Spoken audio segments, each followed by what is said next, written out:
Bueno, chicos, hoy vamos a ver un poco de balance espinopélvico. Sí, el balance espinopélvico es el tema de mayor auge que tenemos hoy por hoy en lo que es la columna, porque son todos parámetros que nos ayudan a nosotros a lo que pensamos y teóricamente es el equilibrio del cuerpo para el menos gasto de energía.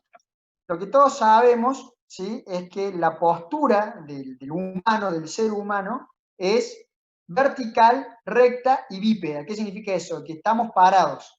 Acá, como ven, en esta radiografía, que se hizo en un sistema EOS, que se llama, en donde vemos que la postura correcta es con los codos en flexión, y si bien acá tienen las manos elevadas, o las manos van al mentón o van hacia los hombros, para tener una correcta postura y no ser uno que se va corrigiendo cuando se saca las radiografías. Lo que dice la teoría es que la postura esta vertical, recta y bípeda es el equilibrio sin gasto de energía. ¿Estamos de acuerdo? ¿Qué significa esto? El balance espinopélvico, la evolución del ser humano, de la diferencia de nosotros con los primates, es este dibujo que vemos nosotros acá, ¿sí? Son las curvas de nuestra columna, las famosas lordosis y sifosis. Acuérdense que tenemos lordosis cervical, sifosis torácica, lordosis lumbar y sifosis sacra, ¿sí? Entonces, la evolución hizo de tener una sola línea sifótica en el primate, a tener esta curva idónea entre lordosis y sifosis que genera un equilibrio. Aparte de la evolución de la pelvis, la cual ya les voy a decir que se considera una vértebra, que se horizontalizó. Los primates tienen esta pelvis vertical y nosotros tenemos una pelvis horizontal. Esta postura, estas curvaturas, son las que nos permiten a nosotros estar de pie, como vemos acá, sin energía. El primate, o el mono, como quieran llamarlo ustedes, necesita para ponerse en bipedestación un gasto de energía mayor, por eso es que no puede tolerar mucho tiempo la posición de parado, ¿sí? Para hablar un poco de historia, como le gusta a Dani, el balance espinopélvico se habló toda su vida, solamente que no se hablaba con el término de balance espinopélvico. Empezó Dalmas en 1959 con curvaturas normales de la columna, en donde hablaba de 30, 40, 50, y hablaba de columnas dinámicas y columnas estáticas. Columnas dinámicas eran las columnas que tenían muchas curvaturas y columnas estáticas eran las columnas que eran más bien rectas. Después, Fisher, en el 86, ya hablaba del centro de gravedad, ¿sí? Como todo el mundo sabe, el centro de gravedad es un punto medio en donde existe un balance que hace que algo se quede en una posición erecta. Pero ya en 1990, Dubocet hablaba de lo que era el concepto de la vértebra pélvica, es decir, tomaba el concepto de que la pelvis es una vértebra más de la columna y que según en función a la posición que tenga la pelvis, va a generar diferentes curvaturas en la columna, ¿sí? Como por ejemplo, cuando uno tiene una vértebra que está aplastada en la columna, le va a dar un cambio en la curvatura del resto de la columna. Él se basaba en decir que la pelvis, según la posición que tenga, te va a dar más o mayor lordosis y en función a eso las curvaturas proximales. Y hablaba de lo que era el cono de la movilidad. Esta imagen que ustedes ven acá habla de que en este cono el cuerpo humano no gasta energía, es decir, permite todavía algún tipo de desbalance anterior o posterior, en donde no existe un gasto de energía, que es el concepto, ¿sí?, del equilibrio, ¿sí?, el concepto que tiene el balance espinopélvico. Como balance espinopélvico, esto es lo que yo quiero que, más allá de la historia que uno puede saber de la evolución y por qué es que uno estudia esto, quiero que sepan cómo se mide el balance espinopélvico. Tenemos estos parámetros sagitales a saber, que son la lordosis cervical, que es un tema aparte, es un tema que es larguísimo y muy complejo, ¿sí? La sifosis torácica, la lordosis lumbar y la famosa charnela o transición tóraco-lumbar entre T10 y L2, ¿sí? Entonces, grábense esta imagen, esta diapositiva la vamos a ver un buen rato, en donde es cómo medir las diferentes curvaturas. Vamos a empezar por la lordosis lumbar. Se mide a través del método de Cobb, el método de angulación de Cobb, es una línea tangencial al platillo vertebral de S1, ¿sí? Con el platillo superior de L1. ¿Estamos de acuerdo? Hay mucha gente que, ya les voy a mostrar lo que es los puntos de inflexión de la columna, pero hay gente que toma la lordosis según el punto de inflexión. Pero todos los estudios cuando investigan esto, te hablan de que cuando miden lordosis, miden desde el platillo superior de L1, como lo tienen marcado acá en rojo, y yo le hice la línea negra esta, al platillo superior de S1. El valor normal que uno considera es de 50 grados, ¿sí? Más menos 10, que es todo muy variable, porque puede ser más menos 20 también. Una lordosis de 30 grados se considera hipolordosis, pero es una lordosis que es normal también, ¿sí? Todo en función al tipo de columna que pueda llegar a tener. Perdón, me equivoqué. Quiero sacar esto. Bien.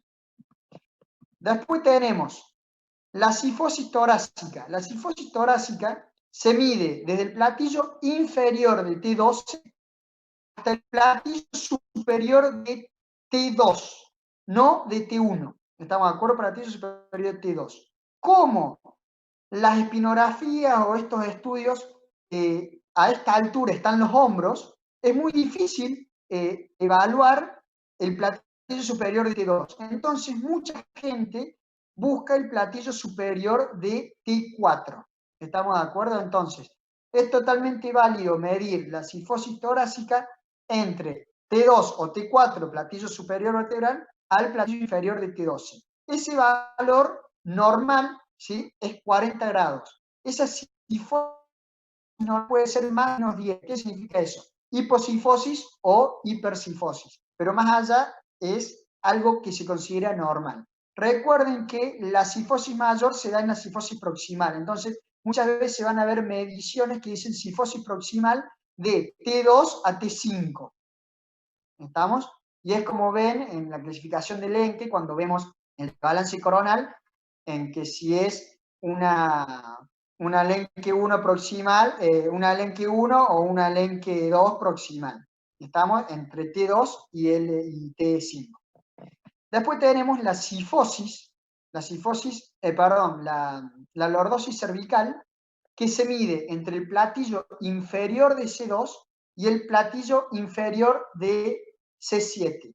Ese valor, yo acá le pongo 30 grados, porque es el valor que uso yo en realidad. Pero hay muchos lugares que hablan de que la lordosis cervical es de 10 grados. ¿Por qué? Porque la lordosis cervical es entre C2 y C7, de 10 grados. Pero la cifosis completa se mide entre el cráneo y C2, que ahí es donde está la mayor angulación. Entonces, todo eso nos da una lordosis normal de 30 grados. Más menos 10, como les digo, es hipolordosis o hiperlordosis, que se considera algo normal. Y después tenemos la transición toracolumbar, que es la famosa charnela, que yo le digo la charnela T10-L2. ¿Por qué? Porque se mide entre el platillo inferior de L2 y el platillo superior de T10. Ese valor, chicos, es de 0. ¿Sí? El valor correcto es 0. Se toma como normal hasta 5 grados. ¿Sí? Pero el valor normal es 0. ¿Por qué es importante esto? Esta posición toracolumbar.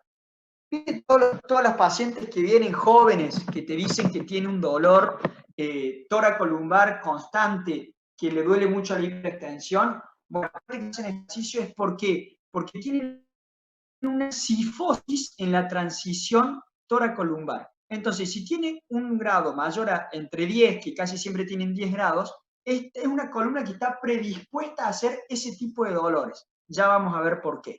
Entonces, esos son todos los parámetros sagitales que ustedes tienen que saber y cómo medirlos. ¿Sí? Obviamente, como esto no es un feedback, no puedo preguntarles si entendieron los parámetros espinopélvicos. ¿Sí? Yo lo que quiero que sepan son estos balances. hay millones de balance espinopélvico y cada trabajo que ustedes van a leer, por ahí toman balance espinopélvico que son más tomados en Estados Unidos o en Europa. Pero lo que se basa en el estudio del balance espinopélvico son estos. La incidencia pélvica o PI, el pelvic tilt, que es la inclinación pélvica o PT, la inclinación sacra o el sacral slope, que es el SS, el sagittal vertebral axis, que es el famoso SBA, la inclinación de T1 o TIL de T1, el TPA, ¿sí?, que es el ángulo lumboespinopélvico, el famoso mismatch, ¿sí?, que es una relación entre números, nada más.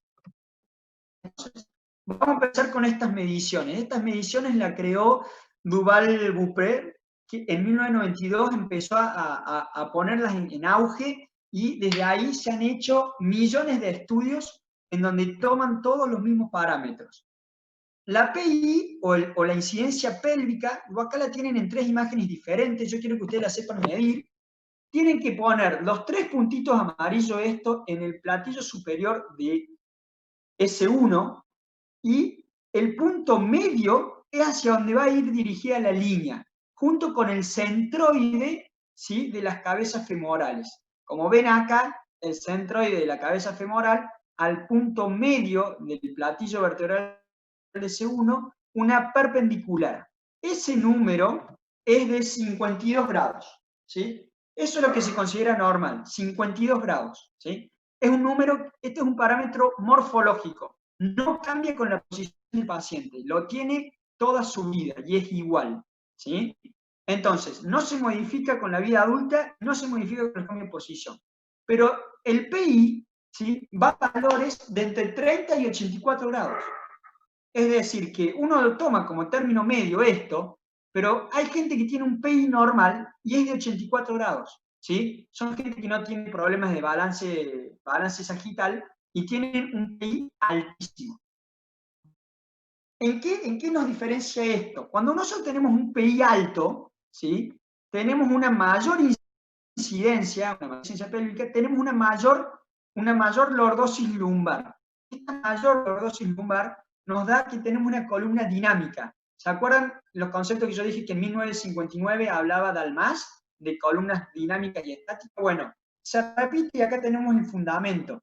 Un PI alto nos da una mayor lordosis y eso nos da un mayor rango de compensaciones que nos permite tener una columna un poco más balanceada o más tolerable a diferentes tipos de balances. En cambio, un PI bajo, ¿sí?, fíjense cómo el centro de las caderas va a la mitad del sacro y su línea perpendicular nos va a dar una columna estática en donde tenemos una menor lordosis, entonces tenemos una menor forma de compensación.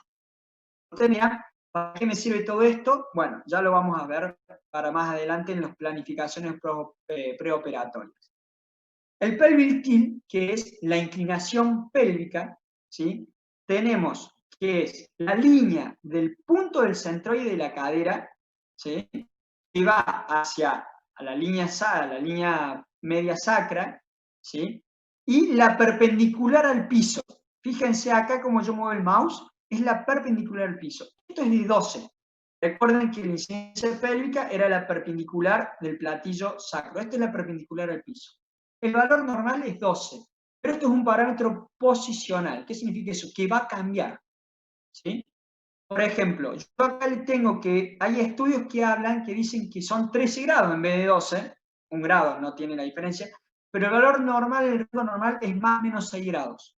Y es un mecanismo compensatorio de inclinación pélvica. Ya lo vamos a ver por qué. Pero acá tienen los dibujitos esto de cómo se mide, que es lo importante. Y fíjense, acá, fíjense las diferentes posturas de la pelvis, según la retroversión pélvica que tengas, vas a disminuir o aumentar el famoso pelvic tilt, que es la inclinación pélvica, un valor de 12 grados.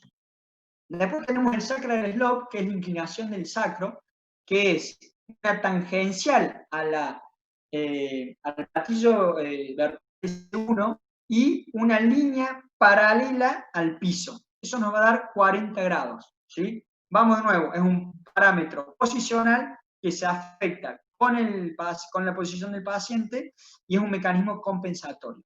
¿Cuál es lo malo de todo esto, o lo difícil de todo esto?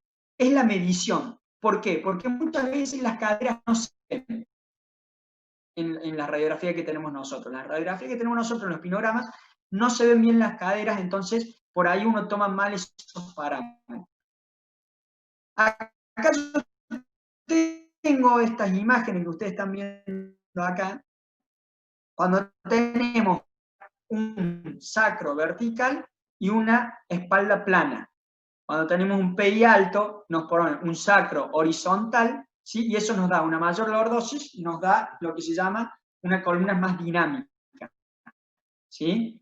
Y lo que siempre se habla, el famoso mismatch, que ya lo vamos a detallar, es que la lordosis menos el PI tiene que ser menor a 9 grados. Acá hablan de 10 grados, pero generalmente uno dice menos 9. Esta fórmula es la que tenemos que saber. El PI es igual a la suma de estos dos, del pelvic tilt y el sacral slope, ¿sí? Entonces, esto se puede modificar, pero el PI no se va a modificar nunca. ¿Estamos? Eso es importante. El PI no se modifique. Si se modifica es porque está mal medido, básicamente. Y lo que tenemos que saber es que según los métodos de compensación, uno va a tener un mayor sacral slope o un mayor pelvic tilt, que es lo que se busca cambiar en lo que es la cirugía. Los parámetros espinopélvicos, lo que hablamos recién, esos tres que yo les mostré recién, para comparar la pelvis con la columna. Ahora tenemos que hablar de los parámetros globales sagitales, ¿sí? Que son el CSBA, el tilde T1 y el TPA.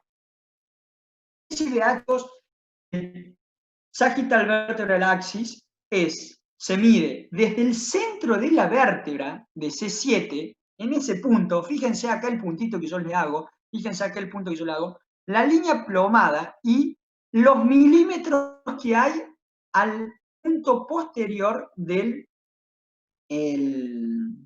platillo vertebral de S1. Eso se mide en milímetros, lo cual tenemos que tener un programa o una radiografía que esté medida, que esté milimetrada. ¿Sí? Cuando ahora ya es todo digital, pero antes cuando se medían las espinografías había una escala. Este rango es de más o menos 2,5. ¿Por qué digo yo más o menos 2,5? Porque eso es positivo si está anterior al sacro o negativo si está posterior al sacro. Es decir, que si C7 está a este nivel y tiramos la plomada y nos da menos 1,5, está bien, es un balance, un SBA negativo, pero es un balance correcto. ¿Estamos de acuerdo? Lo malo del SBA es que cambia con la posición. ¿Qué significa eso? Si el paciente hace métodos de compensación o se pone el derecho, cambia el SBA, cambia el balance sagital y nos puede dar que está bien cuando en realidad no es el correcto. O sea, es un parámetro posicional que cambia con la posición. El tilde T1, ¿sí? Que es este de acá, ¿sí? Que es del centroide T1 al centroide de las caderas y una línea perpendicular al piso, ¿sí? Debería de ser de 0, ¿sí? Algunos hablan de que es más o menos 3 grados, ¿sí? Pero debería ser de 0, es decir, cuando uno ve el ángulo este, ¿sí? El correcto sería 0. Pero vamos de nuevo, eso cambia con las posiciones. Por eso, el mejor de todos es este, es el TPA, el ángulo toracolumbo-pélvico, ¿sí? Que es no se lo toma mucho, digamos, pero es a lo que uno tiene que tender a tomarlo. ¿Por qué? Porque el TPA que se toma desde el centro de T1, como ven acá, al centroide de las caderas, a una línea que va al punto medio del sacro, al punto medio de S1, en realidad, del platillo vertebral de S1, eso nos tiene que dar menor a 15. Puede dar 0, puede dar 5, puede dar 10, pero tiene que ser menor a 15. ¿Sí? Eso es un valor constante, eso no se modifica con la posición del paciente. Es el mismo ángulo estando acostado o parado. Entonces es un parámetro mucho más específico, es como la incidencia pelviana, que no cambia con las posiciones. O sea, lo que uno tiene que tender a medir, más que el SBA, es el TPA, para saber si tiene un balance sagital correcto, ¿sí? Que tiene que ser menor a 15. Cuando nos da mayor a 15, seguramente el paciente está tirado para adelante. Estamos en un balance sagital anterior. El famoso mismatch, que se usa para correcciones quirúrgicas. Acá yo le puse menor a 10, tiene que ser menor a 9 en realidad. Es la incidencia pelviana menos la lordosis, eso nos tiene que dar un valor menor a 9. En realidad no se usa así, se usa de que cuando uno tiene una espalda plana en el preoperatorio uno tiene que buscar, la mierda, me quedan 8 minutos, no sé si voy a terminar. Tiene que buscar ¿cómo se llama esto? Tiene que buscar un aumento de la lordosis y uno busca, si la incidencia pelviana te da 48 o se da 50, ¿sí? Vos tenés que saber que la lordosis tiene que ser más 9 grados. Chicos, este dibujo que ustedes tienen acá, que lo ven lleno de líneas, es para que vean este punto. El IP es el punto de inflexión. Es el punto del cambio en la transición entre una curvatura y la otra. ¿Sí? Como yo les dije, la charnela toracolumbar T10L2, ¿sí? Fíjense que el punto de inflexión es a nivel de 5, 4, 3, 2, 1, 12, a nivel de T11. ¿Sí? Eso es lo que uno considera normal. ¿Por qué yo muestro esta imagen? Por esto. A través de todo el balance sagital y todas las medidas que se dio Russoli, habló de 4 tipos de columnas, que las dividió en tipo 1, tipo 2, tipo 3 y tipo 4, según la hiperlordosis o la hiposifosis que pueda llegar a tener con una distribución 80-20, 60-40, 50-50 o 20-80. Estas son todas columnas normales, ¿sí? Que te predisponen a hacer uno que otro dolor. Entonces, la tipo 1 tiene el punto de inflexión, como ustedes lo ven, a nivel de L3. ¿Sí? Tiene lo que se llama un sacral slope menor a 35, eso nos habla a nosotros de un PI pequeño, ¿sí? Y eso nos habla de que tiene una lordosis pequeña, distal, y tiene una sifosis grande, larga. ¿Se dan cuenta ahí en rosa cómo tiene una sifosis que es muy, muy larga? Entonces, el punto, el ápice, el apex de la lordosis es bien bajo, es L5. Entonces, las curvas lordóticas y sifóticas se componen en un 80% de sifosis y un 20% de lordosis. Que si ustedes ven, está bien balanceado, pero bueno, no es lo ideal, obviamente, ¿sí? Lo tipo 2, ¿sí? Que es otra columna normal, es una columna en donde el punto de inflexión es más alto, es a nivel de L1, L2. El sacral slope sigue siendo pequeño, entonces la incidencia pélvica va a ser pequeña, y eso nos da una hipolordosis, ¿sí? Y una hiposifosis, ¿sí? Nos da el famoso flat back que tenemos, que si bien es una columna que está compensada. Entonces, al ser una columna compensada, es una columna correcta, pero te predispone a hacer diferentes cosas. El tipo 3, que es el balance ideal, tenemos un punto de inflexión en L1 con un sacral slope que va entre 35 y 45, eso nos da un correcto PI, ¿sí? Un correcto PI de 50, en donde la sifosis y la lordosis se distribuyen, ¿sí? 50% y 50%, es decir, como debe ser. Es el más común de las columnas, pero no siempre se da.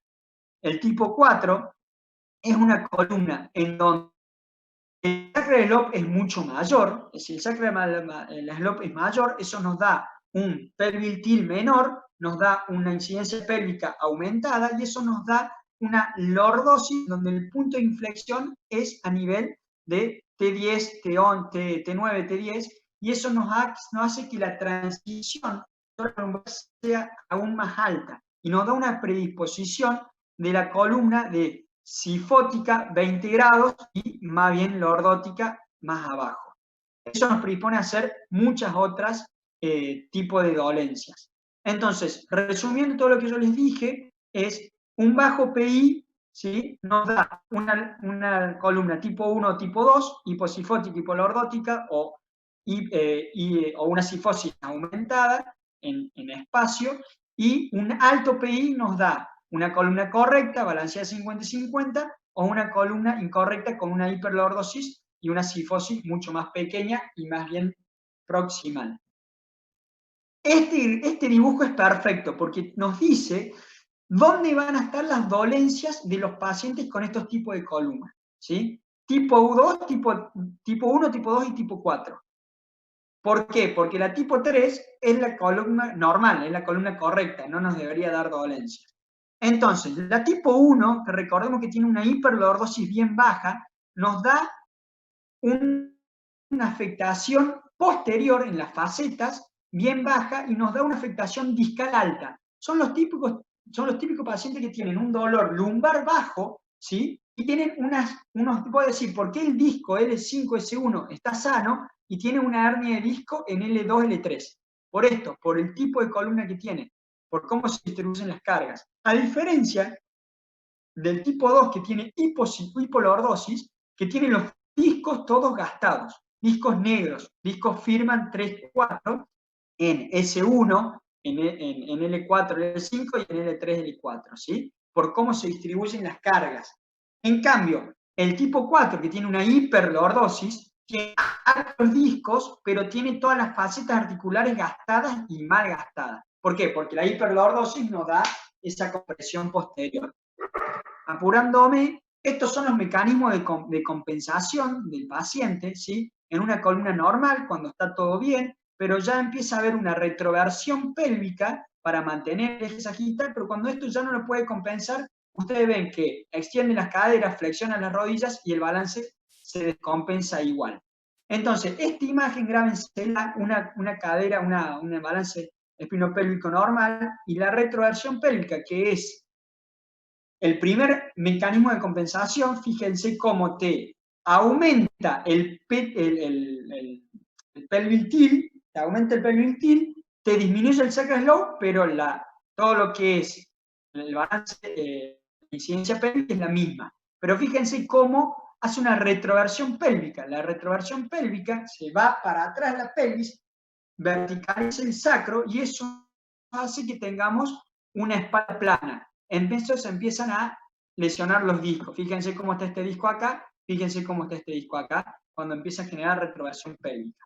Rápido, chicos, ¿cuál pasa cuando perdemos la lordosis? Hay menos lordosis, el tronco se va hacia adelante, porque ya tenemos como la columna como los monos, ¿sí? Una columna en donde es toda sifótica y no tiene una lordosis que nos mantenga a estar de pie, nos hace que tengamos mecanismos de compensación, ¿sí? Lo primero es la retroversión pélvica, hipertensión de las caderas, flexión, y eso se nos va fuera del famoso cono de Dubocet. Entonces, empezamos a tener gasto de energía, fatiga muscular, dolor y algo que no toleramos. Rápidamente, cuando nos conectemos nuevo, le voy a hablar de este artículo y le cierro las clases. ¿Le parece o no? Dale, dale. Pausa, Nos volvemos a conectar. entramos.